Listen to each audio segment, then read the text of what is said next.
Welcome to the On the Pen, the Weekly Dose podcast, your one-stop shop for obesity medicine news with your host, man on the pen, Dave Knapp.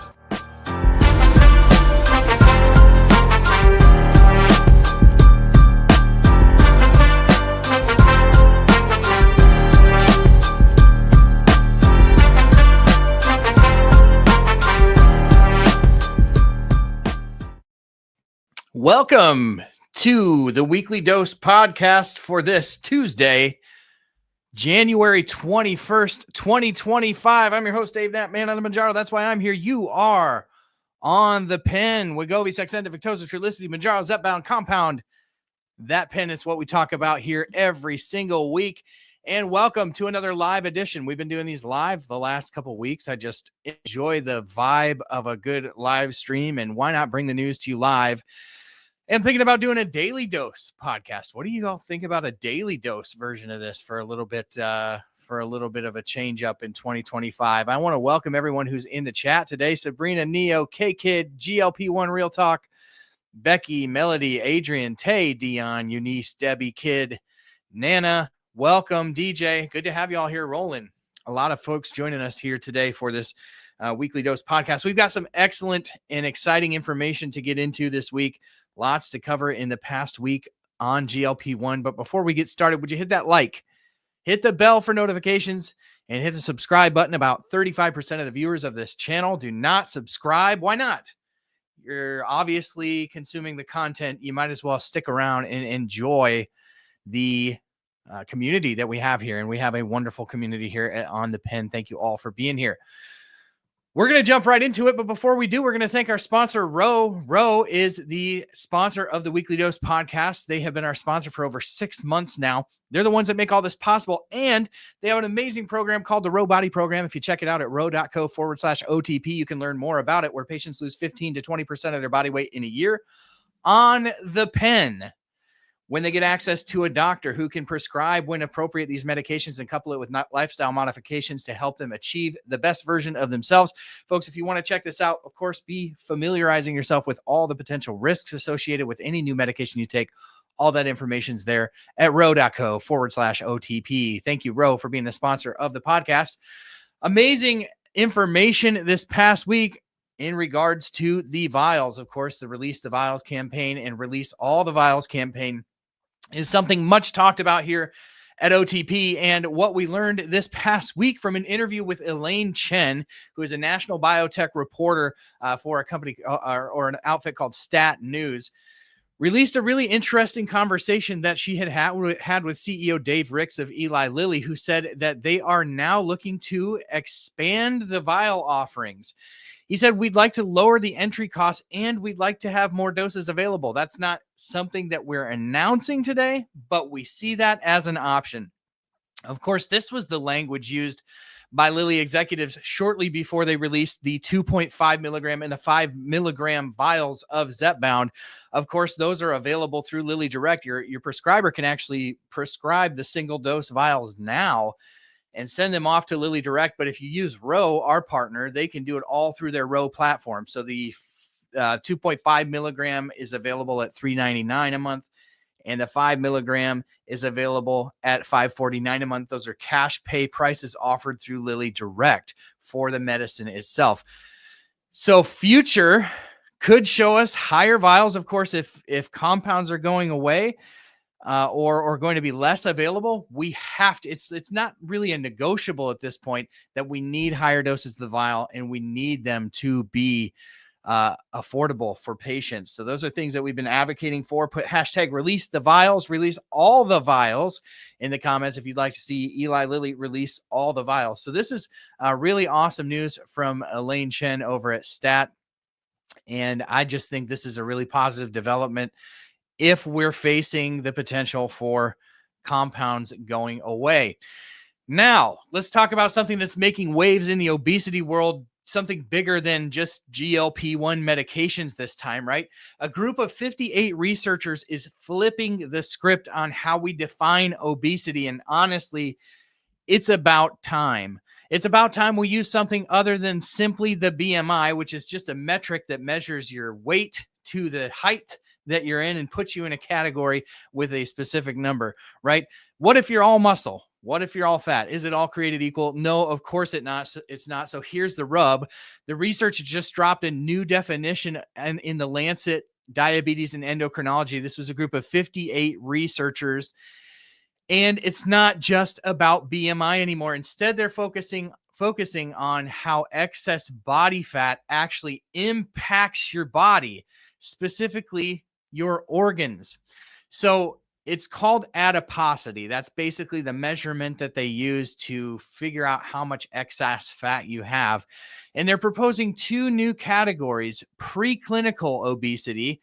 That's when you've got extra fat, but your organs are still working fine despite the extra fat you may carry. And clinical obesity, when fat starts to cause real harm to your body's organs and tissues, especially that visceral fat around your heart, around your liver, that can cause serious issues. Like fatty liver is one of the big ones that we talk about oftentimes. And one of the things that we're talking about these GLP-1 medications having a real big impact on. So really, really cool information here. So the BMI, obviously flawed as a singular metric. It's easy to measure, but it doesn't tell you what's going on under the hood, so to speak. So think about an athlete with a ton of muscle could be labeled obese because of their weight is higher, while someone with a normal BMI might still have a really high body fat percentage and associated health risks. So this makes no sense. So Rubino was the lead researcher here, and his team, they're suggesting that we look beyond the BMI. They're talking about using waist measurements, body scans, even lab tests to get a clearer picture of someone's health. And so it's about looking at the whole person and not just plugging in numbers to a chart. But some of these methods like body scans can be expensive and not practical. So they're saying we need alternatives like waist to hip ratios, some things that, within the clinical office, in the clinical setting, they can just sort of figure out very quickly without requiring, scans that can be prohibitive to some people or others. So why does this matter? It matters because obesity isn't just about looking a certain way. It's not cosmetic. More than 1 billion people are living with it, and it's linked to serious stuff like diabetes and heart disease, sleep apnea. The whole eat less, move more narrative oversimplifies this issue. If it were that easy, we would not have an epidemic of this. So we have got to have good ways to measure obesity in the clinic, and we need to figure out a way to get treatment to people who need it. I think this is a step in the right direction, looking at the whole body, looking at the whole person, rather than simply looking at a number that you threw into a formula and spit it out.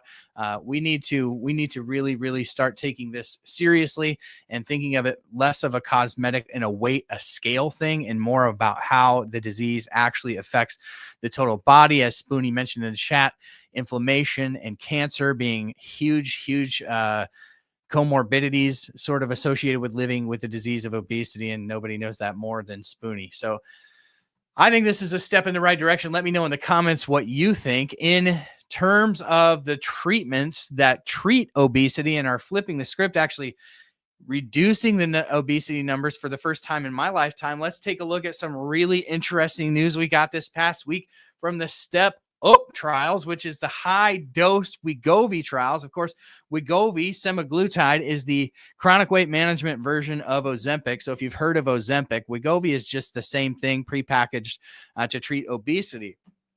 And in the SEP 3B trial, compared different doses of semaglutide or semaglutide for obesity treatment. Adults receiving once weekly 7.2 milligrams. That's 3 times the highest dose of 2.4 right now. Saw an impressive average weight reduction of almost 21%, 20.7 to be precise, at 72 weeks, compared to 17.5% with the 2.4 milligram dose. So jumping up 3 times the dose gave patients about an extra 3% and change weight loss over that time. For context, the people on placebo lost just 2.4% of their body weight over that time. So a huge difference between using semaglutide for weight management and not. So here's the kicker. More than 33% of the people on the 7.2 milligram dose achieved at least 25% weight loss, compared to 16.7% on the 2.4 milligram dose. The higher dose options could probably offer a pretty meaningful advantage for people looking to maximize weight loss, especially using semaglutide if you don't have access to tirzepatide. As for safety, the 7.2 milligram dose, pretty consistent across the board with other GLP-1 receptor agonists, maybe a little bit more pronounced side effects at the beginning, but they seem to sort of subside over time as people got used to the dose. And these findings underscore the fact that semaglutide has a growing potential for obesity treatment. Of course, we see the next generation of semaglutide combined with cagrilintide, which is a amylin agonist. That one showed about 23% body weight reduction, but not everybody had to get to the highest dose on that trial. So if you're cranking on the highest dose, 2.4 milligram of Wegovy, CagriSema, I'm going to guess that the weight loss could get quite a bit higher if you do jump up to that high dose. So looking ahead, people are always like, well, when can we get it? I know there's so many people out here who are talking about, being stalled out, maybe maxed out what they feel like the current doses give them, whether we're talking about tirzepatide or semaglutide. It sounds like with the 7.2 milligram dose, we will see that within the next 6 months is typically how that works. The trial is ended. The data is out there. It just has to be submitted to the FDA. The FDA has to go through their process to approve it or not. So it'll be interesting to see. And it'll be also interesting to see as all doses of Wegovy and Ozempic are reported as currently commercially available. And as the FDA makes a ruling on that and how that all affects the compounded versions of semaglutide, it will be very interesting to see if Novo Nordisk or even the FDA wants to grant that approval, considering it will require at the high dose 3 times the current maximum amount of active pharmaceutical ingredient. Could that impact Novo Nordisk's ability to deliver the goods, so to speak? So the FDA will take that into consideration.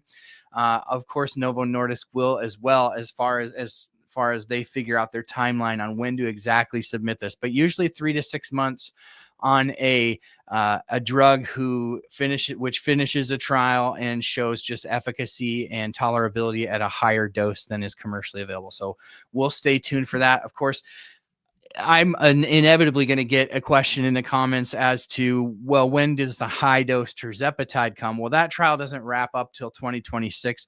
So it's probably late 2026. Let's just put it this way. We'll probably have retatrutide at or around the time that we have high dose tirzepatide as well. So it's going to be like, probably a lot of people preferring the retatrutide molecule at that point. So very, very, very interesting news on the 7.2 milligram dose of semaglutide. I think that's exciting for people like me who struggle with the current set of options out there. Now, one additional topic that I wanted to get into this week, and it is on the topic of compounding. This is a OTP exclusive. So we have been in contact with the Alliance for Pharmacy Compounding. Of course, we had their CEO, Mr. Scott Bruner, on our podcast back in December, and we talked a lot about what's going on with the compounded versions of semaglutide and tirzepatide as far as the availability goes. Now, a very interesting thing that's going on that we've been following very, very closely here at On the Pen. It is another plug to go over to onthepen.com and make sure you sign up for email alerts. Just scroll to the bottom of the page. You'll never miss an update. But we have been following so closely the Outsourcing Facilities Association trial versus the FDA. No one on the internet has followed this closer from more angles and from more, frankly, social media platforms, our website, everything. You have got to be following along if you're not already doing it. But we have some breaking news in that trial, because we had the dates of March 19th and February 19th as the sort of cutoffs for the compounded tirzepatide. Well, what the FDA came through and offered some clarification to the Alliance for Pharmacy Compounding. This is according to Scott Bruner, who is the CEO of the APC. The FDA actually told the APC that they do not intend on doing any enforcement through the duration of the trial with the OFA and the FDA.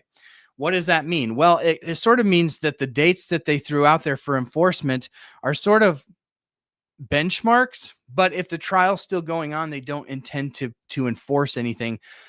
There's caveats to this, obviously. The main caveat being they will come after and discretionarily enforce against people who they feel like people are not compounding things safely. And this has to do with the essentially copies of the branded versions of the drugs. So maybe not formulations that are not FDA approved, et cetera, et cetera. But generally speaking, what this means is there's probably likely not going to be any enforcement on compounded versions as we know them currently until that trial is resolved. Now, we just learned this past week that trial is probably going to last a little bit longer than the judge maybe wanted it to initially. The judge wanted to issue what's called a summary judgment. The OFA kind of argued against that, saying they needed the chance to go through the information that the FDA had provided to the court. And that sets a series of basically briefings that have to happen with the court. So essentially what happens is the OFA gets time to sort of digest and pick apart that information from the FDA. They get to issue a briefing back to the court. Lilly and the FDA get a chance a couple weeks later to respond to that. A couple of weeks after that, the OFA gets a chance to respond back. So all this goes back and forth for probably another 6 to 8 weeks. We're looking at for the trial, at which point the judge seemed to indicate that at that point he plans on issuing a summary judgment, which just basically means that he issues his ruling and the case moves on. So what we don't know about compounding in terms of what happens after that is the judge indicated in this case that this is likely going to go immediately to an appeals court. Does the FDA halt enforcement during the appeals process? That we do not know. We do not know. We have not heard whether the FDA will halt their enforcement during a potential and inevitable period where basically one party or the other, depending on how this court case swings, actually takes this to an appeals court. So that much we don't know, but this is good news for the interim. And even if there's no if there's no preliminary injunction set forth by the judge in this case, the FDA does not plan on enforcing anything anyway. So it makes that sort of a moot point when it comes to compounders. Again, the source for all that is Scott Bruner, who is the CEO of the Alliance for Pharmacy Compounding. They are not the trade organization that's suing the FDA. That's the Outsourcing Facilities Association. I believe Mr. Bruner and the APC represent a lot more 503A pharmacies, more traditional compound pharmacies. So hopefully that all makes sense to you. Hopefully that gives you a little bit of clarity moving forward through the rest of this case. It gives you definitely another reason to follow at onthepen.com. Have I mentioned the email alerts yet? I feel like I've mentioned that a time or two. Have I mentioned the bell for notifications here on YouTube? If you're watching on Facebook, make sure you're subscribed. Make sure you're also following along on Twitter. That's where the podcast drops. But we drop all the breaking news here, there, and everywhere. So make sure you're followed along. Thank you for being here with us on this very chilly Tuesday. I believe it's all of maybe -5 degrees out here in Iowa. I hope that you're staying warm, safe wherever you are. Always appreciate you hanging out with us here On the Pen and on the Weekly Dose podcast. If you're listening on the podcast, please help us out and give us a 5-star rating and review. It really helps the podcast move along and get out to more people who can be helped by it. That's what it's all about. And the last plug, obviously, for the book on the Decoding GLP-1, a guide for friends and family of those on the pen. This continues to do really well on the Amazon charts, but we got to keep the momentum going. So if you would give the book a 5-star rating review, if you picked it up, if you haven't picked up your copy, grab a couple, hand them off to your family. We had the wonderful opportunity this past week to basically present this to a local Rotary organization. And it was so well received by a group of people who just wanted to know more about these. Some of them had family members that were on the pen, and they found it very informative. All of that was just derived from this book. It's very helpful for beginning your journey on GLP-1 or helping the people around you understand it. So put the book emoji in the chat. If you've picked that up, please consider giving it a 5-star rating over on Amazon. Enough plugging. Thank you for being here. Thank you for being the best part of what we do at On the Pen. Shouldn't do it without you. Can't wait for Thursday night. Our live stream happens every Thursday night, 9 p.m. Central on YouTube. Please join us, and we can't wait to see you then. Until then, have a great week.